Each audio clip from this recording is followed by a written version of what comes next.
Hello students, आपका हमारे channel maths master एजे में स्वागत है और मैं आपका टीचर अमित जैन।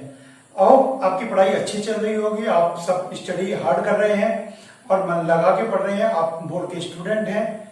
एग्जाम जैसे भी होंगे, भले ही वो 2 घंटे के हों, 3 घंटे के हों, लेकिन बोर्ड के एग्जाम तो बोर्ड के एग्जाम ही होते हैं। तो बोर्ड के हिसाब से आप प्रिपरेशन कीजिए। ऑब्जेक्टिव, लॉन्ग, शॉर्ट जो भी आएगा सब आपको पेपर में करना है और सबके लिए आपको नॉलेज होनी बहुत जरूरी है। तो जैसे कि आपको पता है, अभी हमारा केमिस्ट्री का चैप्टर चल रहा था, केमिकल रिएक्शन एंड इक्वेशंस। और केमिकल रिएक्शन एंड इक्वेशंस में पहली वीडियो में मैंने आपको क्या पढ़ाया था? मैंने आपको पढ़ाया था कैरेक्टरिस्टिक्स ऑफ द इक्वेशन। किसी इक्वेशन के बारे में कैसे पता लगता है बताया था आपको। या तो evolution of gas, gas produce होती है, स्टेट चेंज होती है, हीट प्रोड्यूस होती है, प्रेसिपिटेट, ये सब बातें मैंने आपको बताई थी, ठीक है ना। तो अब हमारे पास जो है सेकंड वीडियो स्टार्ट कर रहे हैं हम, और सेकंड वीडियो में हम आपको बताएंगे टाइप ऑफ केमिकल इक्वेशंस या केमिकल रिएक्शंस। तो केमिकल रिएक्शंस कैसी होती हैं, तो उनके बारे में आज हम डिस्कस करेंगे। तो चलिए स्टार्ट करते हैं केमिकल रिएक्शंस। तो सबसे पहले हमारे पास जो रिएक्शन आती है वो रिएक्शन आती है कॉम्बिनेशन। तो कॉम्बिनेशन नाम से ही पता लग रहा है, देखिए ठीक है, नाम से ही पता लग रहा है कि कॉम्बिनेशन रिएक्शन क्या होता है। कंबाइन दो एलिमेंट या दो कंपाउंड किसी भी तरह से कंबाइन हो रहे हैं, ठीक है। जनरली हम क्या कहेंगे यहाँ पे कि दो एलिमेंट कंबाइन हो रहे हैं और एक न्यू कंपाउंड फॉर्म कर रहे हैं। दो एलिमेंट मिलके एक नया कंपाउंड फॉर्म कर रहे हैं, तो उसको हम क्या कहेंगे? कॉम्बिनेशन, ठीक है ना। तो कॉम्बिनेशन में दो चीजें मिलकर एक नया कंपाउंड बनाएंगी। चलिए देखते हैं, सिंपल रिएक्शन देखते हैं कॉम्बिनेशन में। C+O2, ठीक है ना। कार्बन को जब जलाएंगे, कोयले को जब बर्न करेंगे, ऑक्सीडेशन का मतलब होता है बर्न करना, यहाँ पे जलाना। जब हम ऑक्सीजन से रिएक्शन करते हैं तो जनरली यहाँ पे हम उसका मीनिंग निकालते हैं जलाना। तो जब कार्बन को जलाएंगे तो क्या बनेगा? CO2। तो C और O2 क्या हो गए? कंबाइन हो गए, ठीक है ना। CO2 बन गया, यानी कि C+O2 कंबाइन हो गया। अब देखें मैग्नीशियम, तो ये क्या बनेगा? 2MgO, ठीक है।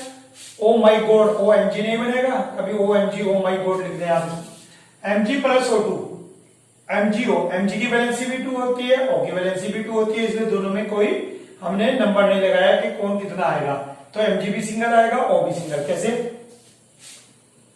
Mg की वैलेंसी 2, O की वैलेंसी 2, जब सेम वैलेंसी होती है तो ये कट जाती है, तो क्या बचा आपके पास? MgO। ये सब आपने 9th क्लास में सीखा है। यहां भी देख लीजिए आप एक बार। कार्बन की वैलेंसी 4, ऑक्सीजन की वैलेंसी 2, इनको कैंसिल कर दीजिए, 2 and 1। जो वैलेंसी आती है उसको कैसे लिखते हैं आप? क्रॉस। याद आ गया होगा आपको, 9th क्लास में आपने पढ़ा था। तो C1 लिखते नहीं है, O2 CO2, तो ये आपके पास CO2 बन गया। तो कॉम्बिनेशन रिएक्शन में आपके पास बहुत ही सिंपल होता है कि आपने क्या करना है, इसको दो एलिमेंट लिए, दोनों को कंबाइन किया और एक नया एलिमेंट आपने फॉर्म कर दिया, ठीक हो गया। तो आइए, ये था आपके पास कॉम्बिनेशन रिएक्शन। देखिए, जब कॉम्बिनेशन होगा तो उसका उल्टा भी होगा। अब कॉम्बिनेशन का उल्टा क्या होता है? कॉम्बिनेशन का उल्टा क्या होता है? कॉम्बिनेशन का जो एंटोनिम होता है वो होता है डीकंपोजिशन, टूटना। Decomposition, decomposition.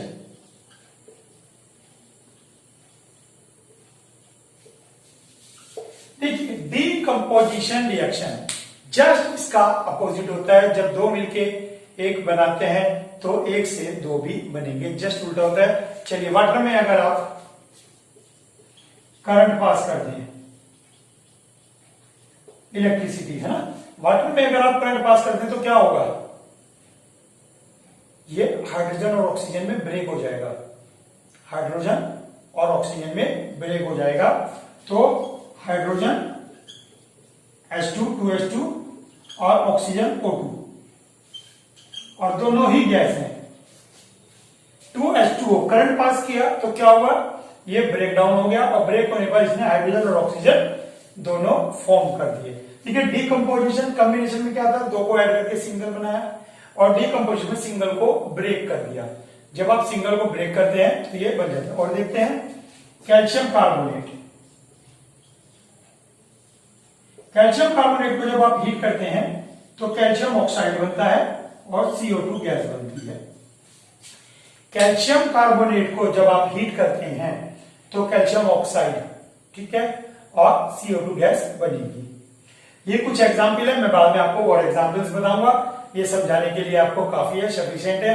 लेकिन आप एक बात ध्यान रखें, जो भी आप वीडियो देख रहे हैं, जितनी भी इक्वेशंस आपके सामने आती हैं, इन सबको आप नोट डाउन करते चलें और जो आप मेरे मुंह से वर्डिंग सुनते हैं उनको ध्यान दें। और अगर आपको कुछ लिखना है इक्वेशंस के बारे में तो वहां पे आप डिस्क्रिप्शन थोड़ा सा दें, उसको लिखें, जिससे आप कभी भी पढ़ें 1 महीने बाद, 2 महीने बाद, 3 महीने बाद, तो आपको वो एकदम स्ट्राइक हो जाए, वो सर ने इसी स्टाइल में बताया था। वैसे तो आपके पास वीडियो है, आप वीडियो कभी भी देख सकते हैं, लेकिन उसमें आपको बेनिफिट क्या मिलेगा, अगर आप अपनी लैंग्वेज में लिखते हैं तो आपको याद रहता है कि सर ने ये बात इसलिए बताई थी।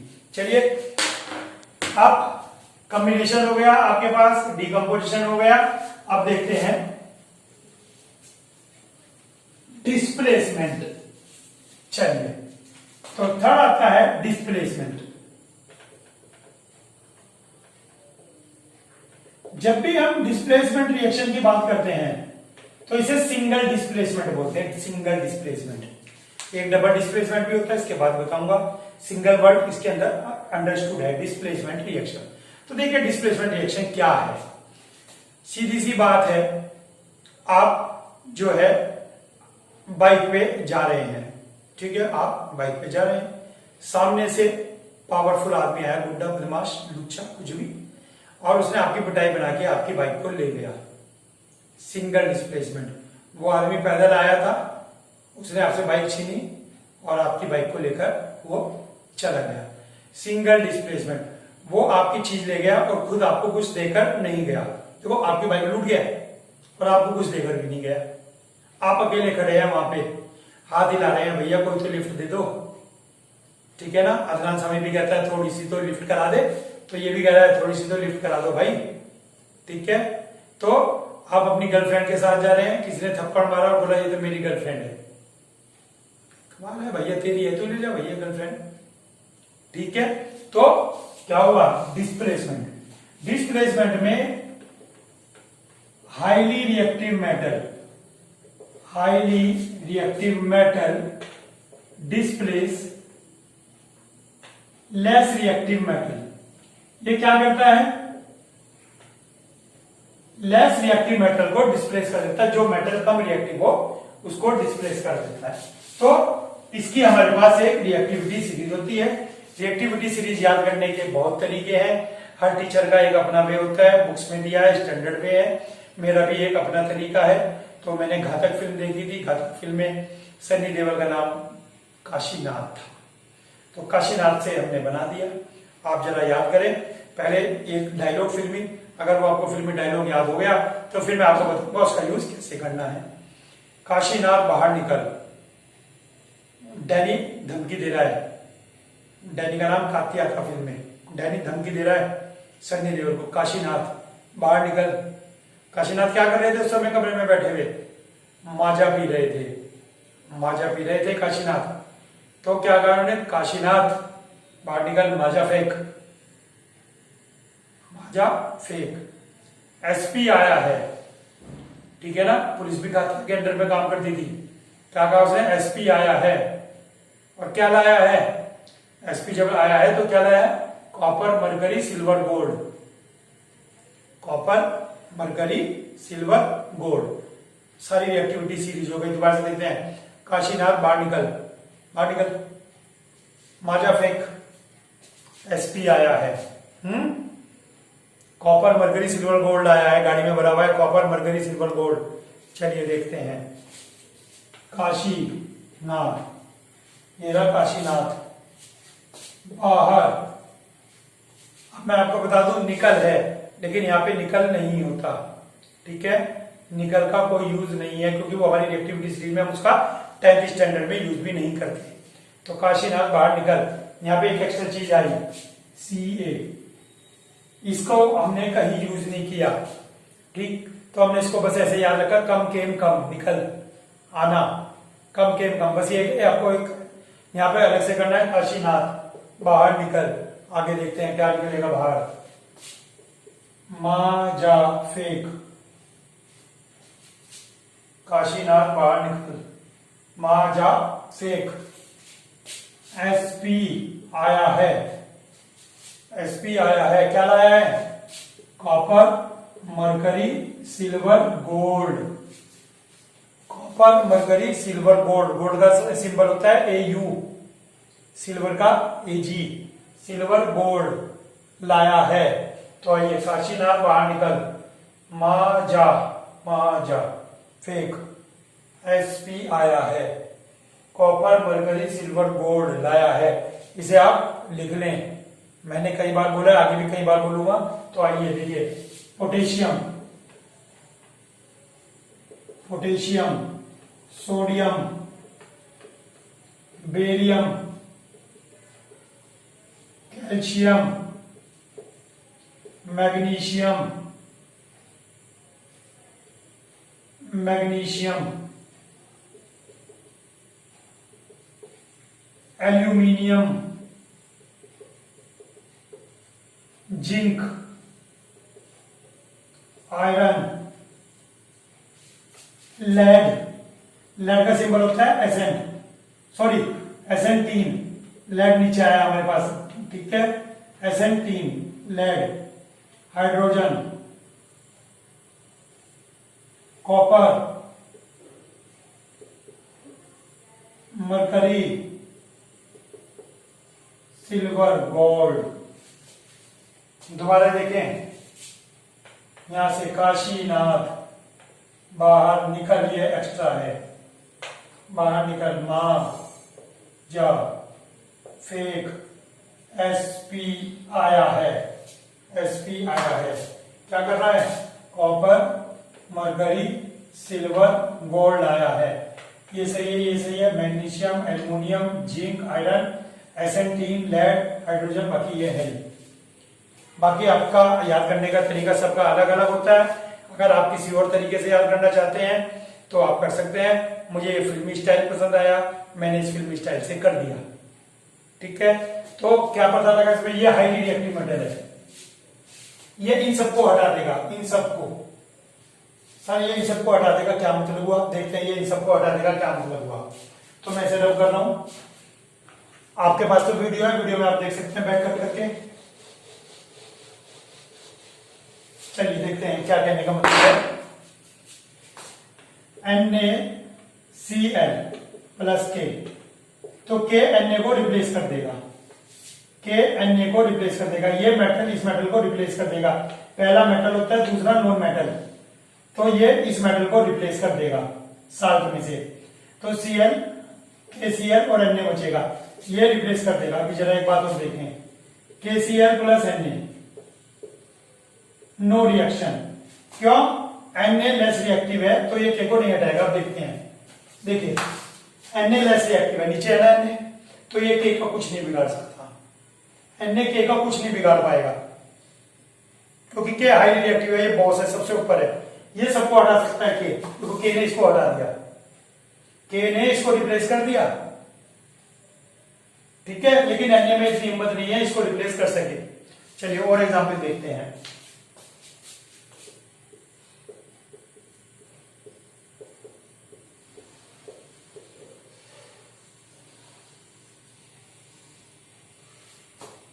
देखिए, Na ने HCl से रिएक्शन की, Na ये रहा, H ये रहा, H ये रहा। क्या Na H को रिप्लेस कर देगा? बिल्कुल सर, Na ऊपर बैठा है, जो ऊपर बैठा है वो नीचे वाले को रिप्लेस कर सकता है। Na ने H को रिप्लेस कर दिया, Na ने H को रिप्लेस कर दिया, H तो भाग गया, Na के साथ Cl चला गया। और देखते हैं,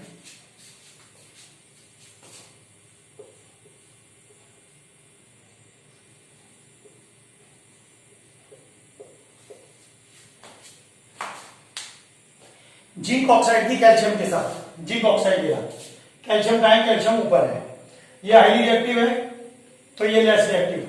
जिंक, जिंक को इसके प्लेस पे से हटा देगा। कैल्शियम में इतनी ताकत है कि जिंक को हटा देगा, रिएक्टिविटी सीरीज बता रही है, तो कैल्शियम इस जिंक को रिप्लेस कर देगा। तो कैल्शियम ने जिंक को रिप्लेस कर दिया तो CaO प्लस जी। एक और देखते हैं,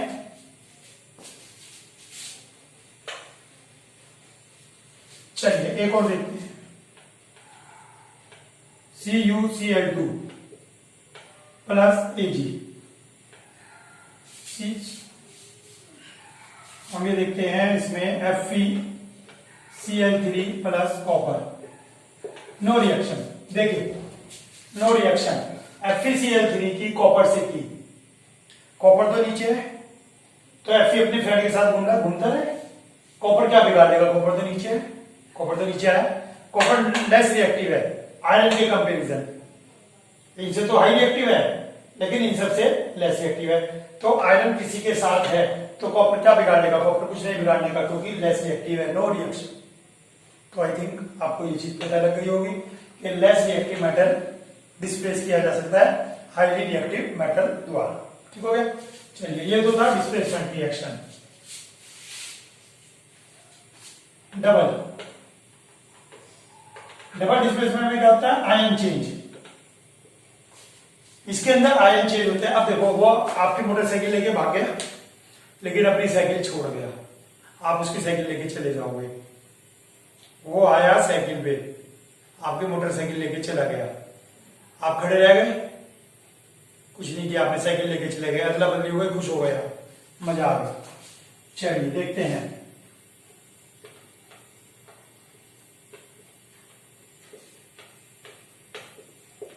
जिंक क्लोराइड की NaOH के साथ रिएक्शन। जब डबल डिस्प्लेसमेंट रिएक्शन है तो हमें सोचने की जरूरत नहीं है कौन लेस रिएक्टिव है कौन हाई रिएक्टिव है, क्योंकि इसमें इंटरचेंज कराने हैं आयन के। मेटल पॉजिटिव आयन होता है हमेशा, मेटल हमेशा पॉजिटिव आयन होता है और नॉन मेटल हमेशा नेगेटिव आयन होता है।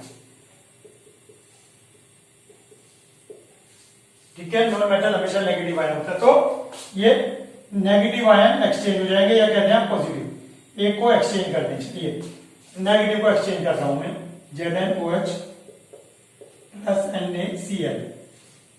लेकिन वैलेंसी आपको याद होगी तो भी मजा आएगा, नहीं तो मजा नहीं आएगा। जिंक की वैलेंसी 2 है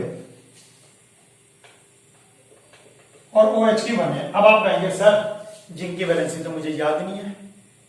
अच्छा ऑक्साइड की याद है, हाँ सर याद है। क्लोराइड की याद है, बस हो गया काम। देखो क्लोराइड की कितनी है, 1, क्लोराइड की वैलेंसी 1 है, तो Zn की कितनी होगी, 2 होगी। देख लीजिए अगर क्लोराइड की 1 है और 1 यहां लिखा हुआ है, जब कुछ नहीं लिखा है तो 1 और ये 2 है, 2 यहां आ गई, तो जिंक की वैलेंसी कितनी है, 2, जिंक की वैलेंसी 2। ठीक।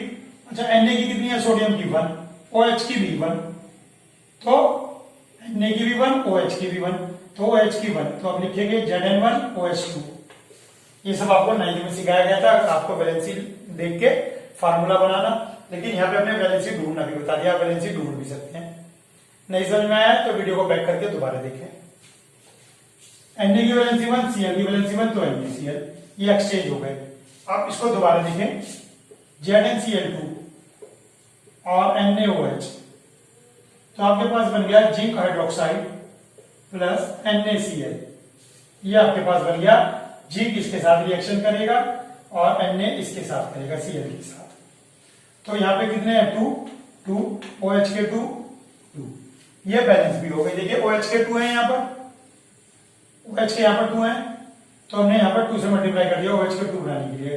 अब Na के 2 हो गए और Cl के भी 2 हैं, तो 2NaCl आ गया। तो इसको कहते हैं डबल डिस्प्लेसमेंट रिएक्शन।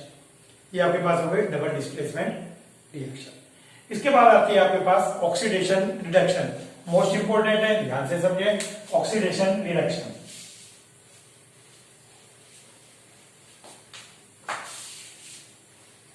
चलिए देखते हैं oxidation reduction.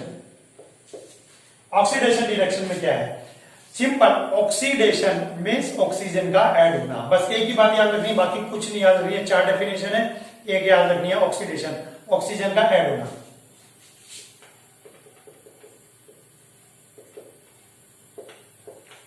Addition of oxygen. अब रिडक्शन में क्या होगा, रिडक्शन में जस्ट इसका उल्टा लिखना है आपको, रिमूवल ऑफ ऑक्सीजन। देखिए डेफिनेशन हमने याद नहीं की, केवल एक ही बात याद रखी हमने, oxidation means addition of oxygen. Oxygen का ऐड होना इसका ऑक्सीडेशन। तो ऑक्सीजन का निकलने को क्या कहेंगे? रिडक्शन। सर मैं तो हाइड्रोजन की टर्म में पूछना चाह रहा था, मैं तो ऑक्सीजन की टर्म में पूछना नहीं चाहता, मैं तो हाइड्रोजन ऑक्सीजन आती है हाइड्रोजन की टर्म, तो हाइड्रोजन की टर्म में उसका उल्टा बोलेंगे, addition of oxygen, removal of hydrogen. इसके अंदर एडिशन अगर ऑक्सीजन का सॉरी एडिशन हो रहा है तो रिमूवल किसका होगा? हाइड्रोजन का रिमूवल होगा, सीधी सी बात है। और इसके अंदर रिमूवल ऑफ ऑक्सीजन था तो एडिशन ऑफ ऑक्सीजन होगा, एडिशन ऑफ हाइड्रोजन। ठीक है, एक बार और समझे, दोबारा से इसी बात को समझे। देखिए आपने क्या कहा सर? ऑक्सीडेशन कहते हैं addition of oxygen, addition of oxygen. ठीक, बस आज से ही आपके बाकी तीनों बन जाएंगे एडिशन ऑफ ऑक्सीजन। तो यहां पे क्या आ जाएगा? Removal of oxygen. ठीक हो गया। अगर रिमूवल ऑफ ऑक्सीजन है तो इसका क्या मतलब हुआ? Addition of hydrogen. अगर ऑक्सीजन रिमूव हो रही है तो कौन होगा? Add hydrogen. इसमें ऑक्सीजन ऐड हो रही है, जब ऑक्सीजन ऐड हो रही है तो कौन रिमूव होगा? Hydrogen, removal of hydrogen. तो बिल्कुल एक ही बात याद रखी आपने और इसके उल्टे लिखते चले गए आप। तो डेफिनेशन में कंफ्यूज होने की जरूरत नहीं है, बच्चे रटते रहते हैं फिर उसके बाद दिक्कत आती है। तो एडिशन और जो है रिमूवल। ठीक हो गया। चलिए अब एग्जाम्पल देखते हैं। ये मैं रफ नहीं कर रहा हूं ताकि आपको समझ में आए।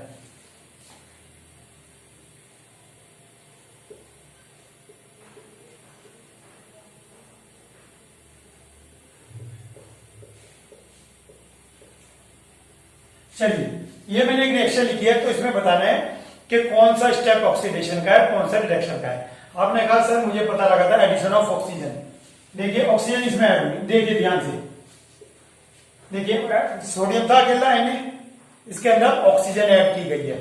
ऑक्सीजन ऐड होने का मतलब क्या हुआ? ऑक्सीडेशन। तो ये हो गया आपके पास ऑक्सीडेशन। क्लियर हो गई। अब जब ऑक्सीजन ऐड हुई है तो कहीं ना कहीं से निकली भी होगी, तो सर यहां से ऑक्सीजन निकली है। देखिए ZNO से निकल के Zn बनाया, ZNO से ऑक्सीजन निकल गई और Zn बन गया, तो ये क्या हो गई? रिडक्शन। देखिए ऑक्सीडेशन भी हो गया, रिडक्शन भी हो गया। अब इसके अंदर होते हैं oxidising agent and reducing agent. Agent का मतलब होता है कारण, एजेंट जो उस काम को करवाता है। एजेंट का मतलब ये तो होता है जो उस काम को करवाता है। एजेंट है भाई, हर काम के लिए एजेंट लगे हुए हैं। ठीक है, आपको ट्रेन का टिकट चाहिए तो वो भी एजेंट दिलवाएगा जो उस काम को करवाता है। तो देखिए ऑक्सीडेशन इसका हुआ तो एजेंट ये है। देखिए ये तो पैसेंजर है, इसे तो जाना था, तो जो उसके साथ खड़ा है वो एजेंट है। तो ये ऑक्सीडाइजिंग एजेंट, ये ऑक्सीडाइजिंग एजेंट हुआ। ठीक, जिसका रिडक्शन होगा, जिसका रिडक्शन होगा तो ये क्या होगा? ये होगा रिड्यूसिंग एजेंट। इसे बात को ध्यान से समझे आप, ऑक्सीडेशन रिडक्शन को और ऑक्सीडाइजिंग एजेंट और रिड्यूसिंग एजेंट को ध्यान से समझे। एक और एग्जांपल देखें, बहुत ही अच्छा एग्जांपल है। देखिए वाटर बना दिया आपने, अब इसमें हाइड्रोजन में ऑक्सीजन ऐड हुई, तो हाइड्रोजन में ऑक्सीजन ऐड हुई ना, हाइड्रोजन में ऑक्सीजन ऐड हुई है तो ये क्या हो जाएगा? चलिए बैलेंस कर देता हूं पहले। तो हाइड्रोजन में ऑक्सीजन ऐड हुई है, हाइड्रोजन में ऑक्सीजन ऐड हुई है, हाइड्रोजन में ऑक्सीजन, तो ये क्या है? ऑक्सीडेशन। ऑक्सीजन का ऐड होना ऑक्सीडेशन और हाइड्रोजन का ऐड होना रिडक्शन। इसके अंदर हाइड्रोजन ऐड हुई है,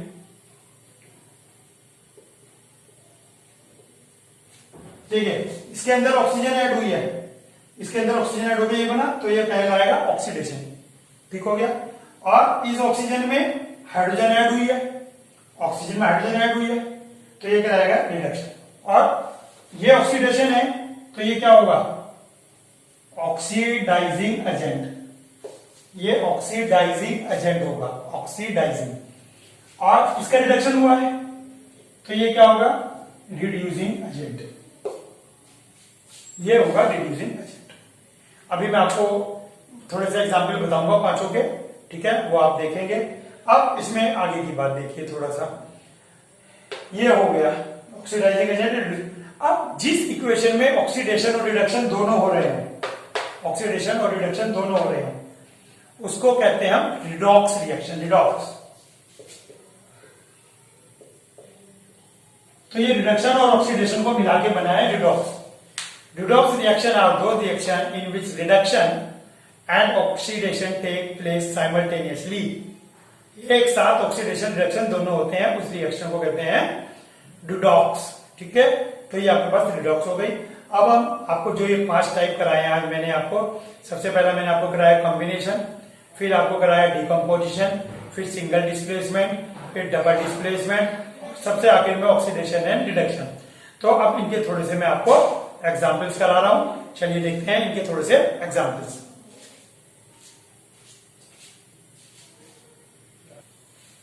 चलिए देखते हैं थोड़े से एग्जाम्पल्स।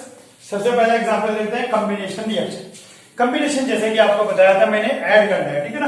तो ऐड कैसे करेंगे, सिंपल ऐड करना है। चलिए करते हैं H2 प्लस Cl2। तो भाई हाइड्रोजन और क्लोरीन जब बर्न होंगे तो रिएक्शन करेंगे तो क्या बनेगा, हाइड्रोजन और क्लोरीन गैस मिलकर क्या बनाएंगे, HCl। Na plus Cl2, 2Na plus Cl2 क्या बनाएंगे, Na और Cl, NaCl। Fe और S, आयरन और सल्फाइड को जब हम हीट करते हैं तो आयरन सल्फाइड बनता है। कैल्शियम ऑक्साइड में जब वाटर मिलाएंगे, चूने में जब पानी मिलाएंगे तो कैल्शियम हाइड्रोक्साइड बनता है और साथ में हीट भी प्रोड्यूस होती है, आपको पता ही है, ठीक है ना। तो बहुत ही सिंपल है कॉम्बिनेशन रिएक्शन। कॉम्बिनेशन में 2 एलिमेंट लेके उनको आपको ऐड कराना है, या 2 कंपाउंड लेके उनको आपको ऐड कराना है। This is called combination reaction. अब आइए decomposition reaction. Decomposition reaction just उसको उल्टा है, आपको सिंगल से ब्रेक करके 2 या 2 से ज्यादा बनाने हैं। तो कैल्शियम कार्बोनेट, ठीक है, जब हम कैल्शियम कार्बोनेट को हीट करते हैं तो ये अपनी CO2 छोड़ देता है। CO2 छोड़ दे भैया, छोड़ दी, क्या बचा है, कैल्शियम ऑक्साइड। तो कैल्शियम कार्बोनेट को जब हम हीट करते हैं तो ये अपनी CO2 गैस लिबरेट कर देता है, छोड़ देता है, प्रोड्यूस कर देता है, तो कैल्शियम ऑक्साइड बनता है। 1 से 2 बन गए। डिकम्पोजिशन मानी टूटना। KClO3 को हीट करेंगे, KCl अलग निकल जाएगा, 3O2 अलग निकल जाएगा। बैलेंस करेंगे इसको हम, तो जब हम इसको बैलेंस करेंगे, बैलेंस करना रहेगा इसको, तो यहाँ 2 आएगा और यहाँ 2 आएगा और हो गई बैलेंस, ठीक है। 2KCl और 3 2 6 ऑक्सीजन, 6 ऑक्सीजन, ठीक है। KClO3 को हीट करेंगे तो KCl प्लस 3O2 बनेगा। और ये दोनों आपके पास इंपॉर्टेंट रिएक्शन है। When we heat lead nitrate, exam में आएगी, लिख लीजिए, लिख लीजिए, एग्जाम में आएगी, क्लास टेस्ट में आएगी, लिख लीजिए। और कैसे आएगी, क्योंकि आपके तो आपके पास ऑब्जेक्टिव क्वेश्चन भी हो गए, फिलअप भी हो गए, तो मे भी हो सकता है कुछ फिलअप दे दे यहाँ पे, तो बताइए फिलअप में क्या आएगा, कुछ भी हो सकता है। पूरी इक्वेशन भी लिखवा ले सकता है आपसे, ठीक है, और फिलअप भी दे सकता है। तो लेड नाइट्रेट को गर्म करेंगे, ठीक, लेड नाइट्रेट को गर्म करेंगे तो आपको PbO NO2 प्लस O2, ये आपको 3 एलिमेंट मिलेंगे, ठीक है। कंपाउंड, ये कंपाउंड है, ये कंपाउंड है, ये आपके पास एलिमेंट हो गया, ठीक हो गया। ये भी कंपाउंड है O2, क्योंकि सिंगल O नहीं है। तो लेड नाइट्रेट को जब आप गर्म करेंगे तो आपके पास lead oxide, nitrogen dioxide and O2, तो आपको ये जो है ऑब्टेन हो जाएंगे। FeSO4 आयरन सल्फेट को जब आप गर्म करेंगे तो Fe2O3 आयरन ऑक्साइड मिलेगा आपको, SO2 और SO3 दोनों गैस मिलेंगे, SO2 भी मिलेगा और SO3 भी दोनों गैस मिलेंगी। तो भैया इन दोनों को अच्छी तरह तैयार करना है, ये आएंगी एग्जाम में, क्लास टेस्ट में भी आएंगी, और हो सकता है किसी का क्लास टेस्ट हो गया तो उसके यहाँ आ भी गई हो, ठीक है। तो कोई नहीं, वीडियो में लेट हो गए, कोई नहीं, अगली बार, अभी एग्जाम में पूरा साल पढ़ा है, आएगी अभी एग्जाम में ये। तो आज आपको अभी मैंने बताया कॉम्बिनेशन, डिकम्पोजिशन। चलिए अब देखते हैं single displacement and double displacement. चलिए देखते हैं next example, single displacement, double displacement, oxidation reduction. Single displacement, देखिए सिंगल डिस्प्लेसमेंट क्या है, highly reactive metal, highly reactive metal less reactive metal को डिस्प्लेस कर देगा। आपको रिएक्टिविटी सीरीज लिखवाई थी काशीनाथ वाली, उससे आप देखेंगे हाईली रिएक्टिव मेटल है Mg, कॉपर से, देख लीजिए आप। तो Mg कॉपर को रिमूव कर देगा तो MgSO4 बन गया और कॉपर अकेला रहेगा। जिंक ऑक्साइड जब कॉपर के साथ, कार्बन के साथ करेगा तो कार्बन इस ऑक्सीजन को हटा देगा, तुरंत इस ऑक्सीजन को रिमूव कर देगा और जिंक बचेगा। अब मैं आपको यहाँ पर बता दूं, यहाँ पे रिएक्टिविटी सीरीज काम नहीं करेगी क्योंकि इसके साथ ये मेटल नहीं है। ठीक है, कार्बन की एक प्रॉपर्टी होती है रिडक्शन की, रिड्यूसिंग की प्रॉपर्टी, तो ये कार्बन की प्रॉपर्टी है, तो इसका आपकी रिएक्टिविटी सीरीज से कोई लेना देना नहीं है। Fe2O3 एल्यूमिनियम के साथ, एल्यूमिनियम हाईली रिएक्टिव है, तो एल्यूमिनियम ऑक्सीजन के साथ Al2O3 बनाने का आपको पता है, ऑक्सीजन की वैलेंसी 2, एल्यूमिनियम की 3, तो Al2O3 और आयरन अकेला बचेगा। ठीक, तो ये क्या है, सिंगल डिस्प्लेसमेंट रिएक्शन, मीन्स अकेले ने दूसरे कंपाउंड के अंदर से, दूसरे साल्ट के अंदर से उसका जो मेटल है वो रिमूव करा दिया। कौन सा मेटल, लेस रिएक्टिव मेटल। चलिए देखते हैं डबल डिस्प्लेसमेंट। डबल डिस्प्लेसमेंट देखिए, ये भी पूरा प्रॉपर कंपाउंड है, ये भी प्रॉपर कंपाउंड है,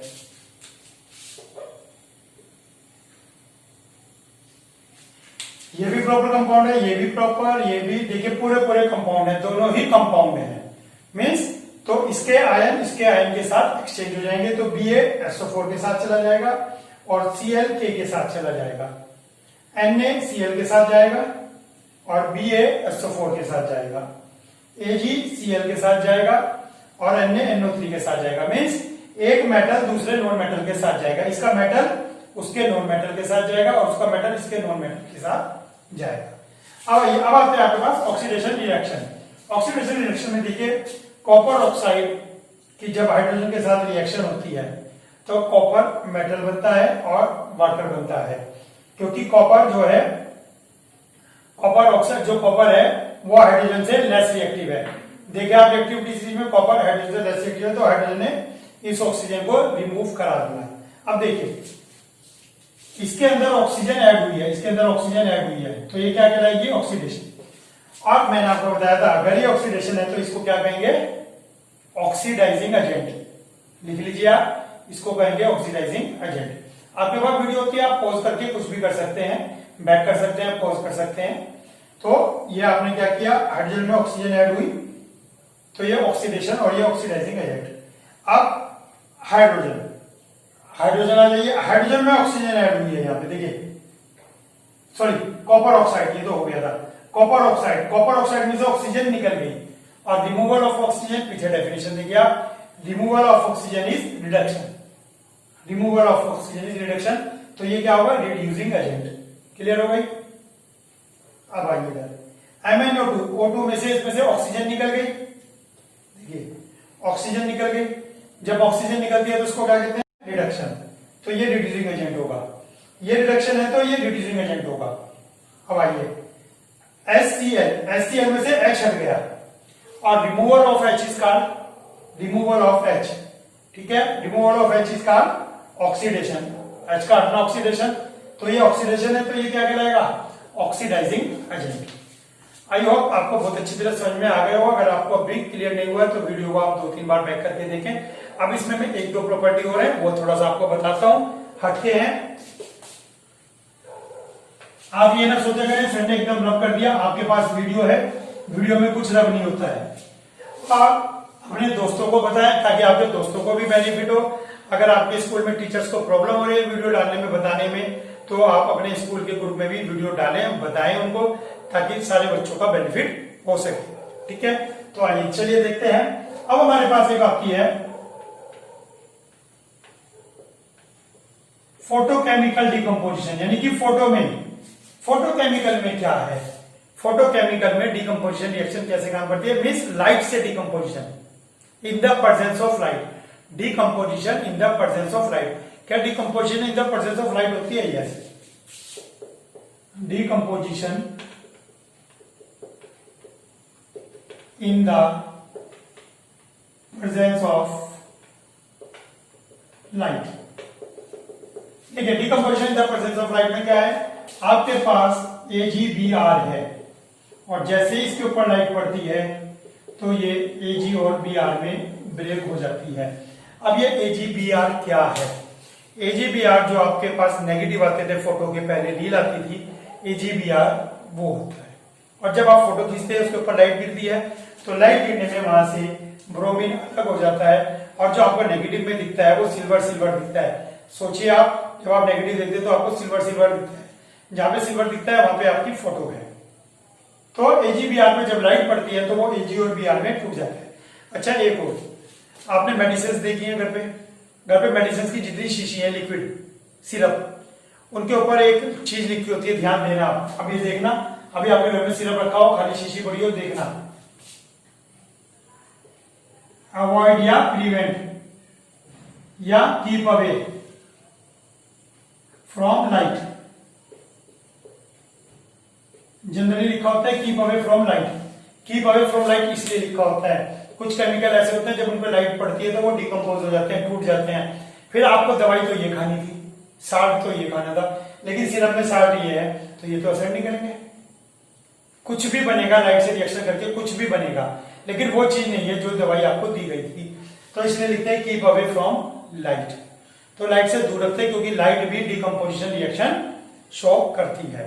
तो चलिए अब नेक्स्ट प्रॉपर्टी हमारे पास आती है कोरिजन और डेंसिटी, उसके बारे में पढ़ते हैं और इसके बाद हमारा चैप्टर फिनिश।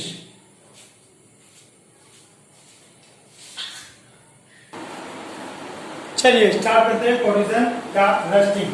देखते हैं कोरिजन और रस्टिंग होता क्या है। ठीक है, आपको पता है जब हवा में, खुले में, बारिश में मेटल पड़ा रहता है तो वो मेटल गल जाता है। ठीक है, तो हम क्या कहेंगे, मेटल ईट हो गया, ईटन अप हो गया, किसी ने खा लिया। किसने खाया, मॉइस्चर ने, नमी ने, आपने कह दिया जंग लग गया। तो इसी को हम कोरिजन कहते हैं। अब आप कहोगे सर जंग लगने को तो रस्टिंग कहते हैं, आप भी क्या बात कर रहे हो। बिल्कुल सही बेटा, कोरिजन यूज किया जाता है एनी मेटल के लिए, ऑल मेटल के लिए, सब मेटल के लिए कोरिजन। जब सारे मेटल एयर एंड मॉइस्चर से रिएक्शन करते हैं, एयर एंड मॉइस्चर से रिएक्शन करते हैं तो उनका डिग्रेडिंग शुरू होता है। डिग्रेडिंग माने खत्म होना। तो when metal react with air and water या एयर एंड मॉइस्चर, ठीक है, इट डिकेज, डिकेज माने खत्म होना, तो ये डिके होना शुरू हो जाता है। ठीक है, इसको क्या कहते हैं, कोरिजन। फिर सर रस्टिंग क्या है, रस्टिंग वर्ड होता है केवल आयरन के लिए। सेम डेफिनेशन, वहां पर हम मेटल वर्ड लिखते हैं, यहाँ पे आयरन। आयरन के लिए स्पेशल नाम दिया गया है आपको रस्टिंग, कि जब आयरन ईटन अप हो जाता है by the air and moisture, जब आयरन को खाया जाता है हवा के द्वारा, मॉइस्चर के द्वारा, ठीक है ना, जंग लग जाता है, जिसे आप कहते हैं ब्राउन ब्लैक कलर की लेयर आ जाती है, डेट इज कॉल्ड रस्टिंग। तो आयरन के लिए स्पेशली रस्टिंग कहेंगे और सब मेटल्स के लिए इसको कहेंगे कोरिजन। तो आइए आयरन की रस्टिंग की देखते हैं।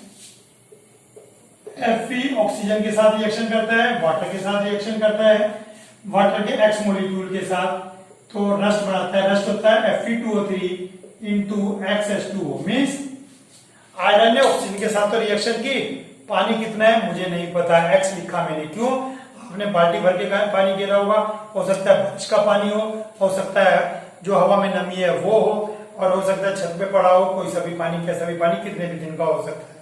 तो XH2O, ठीक है, तो इसमें हमने यहाँ पे डिफाइन नहीं किया कि कितने वाटर मॉलिक्यूल लेने हैं। Fe2O3 इंटू XH2O, इसको बैलेंस करेंगे, 2Fe2 4 हो गए, 3 2 3 और 2XH2O 2XH2, ये बैलेंस है और ये रेस्ट है। ये आपके पास रेस्ट आ गई। तो ये इक्वेशन भी आपके पास इंपॉर्टेंट है, इसको नोट करें और इसको लर्न भी करें। तो आपको अब पूछता है कोरिजन से कैसे बचा जा सकता है, रस्टिंग से कैसे बचा जा सकता है। बचपन से पढ़ते आ रहे हैं। सबसे पहले तो बाय डस्टिंग, धूल मिट्टी साफ कर दें।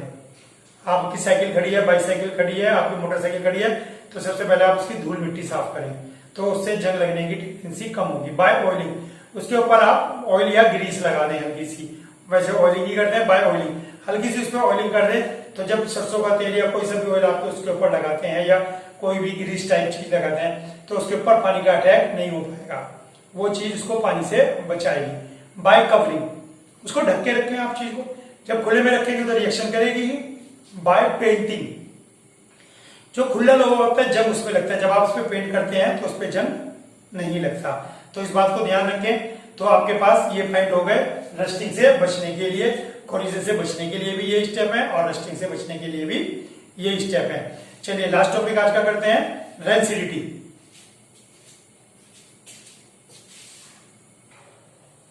आइए लास्ट टॉपिक है रेंसिडिटी। रेंसिडिटी समझते हैं। रेंसिडिटी क्या होता है, खाने के अंदर जब अनप्लीजेंट स्मेल आ जाती है तो उसको रेंसिडिटी कहते हैं, जिसे खाने का सड़ना भी कहते हैं। जैसे मेहमानों के लिए आपने नमकीन निकाली, आधा घंटे तक रखी रही। क्या आप उसको अब डब्बे में रख देंगे? नहीं रख सकते, क्योंकि आप उसको डब्बे में रखेंगे तो वो जो बाकी नमकीन है उसको भी सिला देगी, क्योंकि जो बाहर नमकीन रखी है उसके जो अंदर है नमी आ गई है। तो नमी आने की वजह से क्या हुआ, उसकी जो है स्मेल चेंज होनी शुरू हो जाएगी। और अगर आप 2-3 दिन तक उस नमकीन को रखते हैं तो 2-3 दिन बाद उसके अंदर बहुत तेज स्मेल आनी शुरू हो जाएगी। सब्जी आपने बनाई, सब्जी आपने खुले में रख दी, पूरे दिन रखी रही, पूरी रात रखी रही, अगले दिन देखते हैं तो उसके अंदर स्मेल आनी शुरू हो जाती है। आटा आपने करके रखा है और आपने 2 दिन तक आटा यूज नहीं किया तो उसके अंदर अनप्लीजेंट स्मेल आ जाएगी। तो ये जो अनप्लीजेंट स्मेल आ जाती है इसको कहते हैं रेंसिडिटी, मीन्स फैटी फूड का या ऑयली फूड का सड़ना। जब ऑयली फूड या फैटी फूड ये सड़ता है तो उसको हम कहते हैं रेंसिडिटी, और इसमें क्या होता है, अनप्लीजेंट स्मेल आती है। और ये एरियल ऑक्सीडेशन होता है। एरियल ऑक्सीडेशन माने हवा का ऑक्सीडेशन, हवा की एयर के साथ ऑक्सीडेशन। तो अब आप खाना ना खराब हो, ये आपका जो फूड आइटम है ये ना खराब हो, तो इसके लिए आप क्या करेंगे, तो भैया एयर टाइट कंटेनर में रखें, ठीक है ना। एयर टाइट कंटेनर में रखें, इसमें खराब नहीं होगा।